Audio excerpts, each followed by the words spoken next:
तहरीके आज़ादी के हीरोज़। तहरीर अरूज फातिमा फालिया।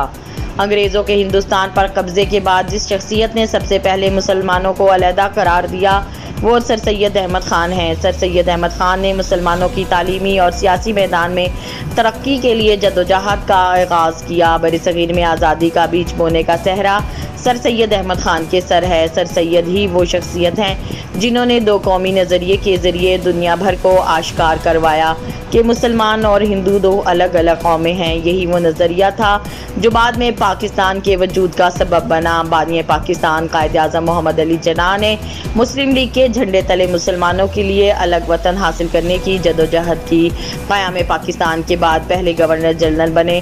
कायद-ए-आज़म पाकिस्तान के लिए ऐसे ही बनकर उभरे। कायद-ए-आज़म की शख्सियत की अज़मत और बुलंद किरदारी की मुखालिफिन भी मुतारिफ थे। चौधरी रहमत अली ने कैम्ब्रिज कॉलेज में कानून के शोबे में आला तालीम के लिए दाखिला लिया। 1933 में अब या फिर कभी नहीं के उन्वान से 4 सफ़ात पर मुश्तमिल मशहूर किताबचा जारी किया जो तहरीक पाकिस्तान के लिए मजबूत दीवार साबित हुआ और बड़े सग़ीर के मुसलमानों के साथ साथ दीगर कौमें भी लफ्ज़ पाकिस्तान से आशना हुई। अल्लामा इकबाल 20वीं सदी के अजीम शायर, मुसन्निफ़, कानूनदान, सियासतदान और तहरीक पाकिस्तान की नामवर शख्सियात में शुमार किए जाते हैं। बहैसियत सियासतदान अल्लामा इकबाल का नुमाया कारनामा तस्वुर पाकिस्तान पेश करना था जो उन्होंने 1930 में इलाहाबाद के मकाम पर मुस्लिम लीग इजलास की सदारत करते हुए दिया।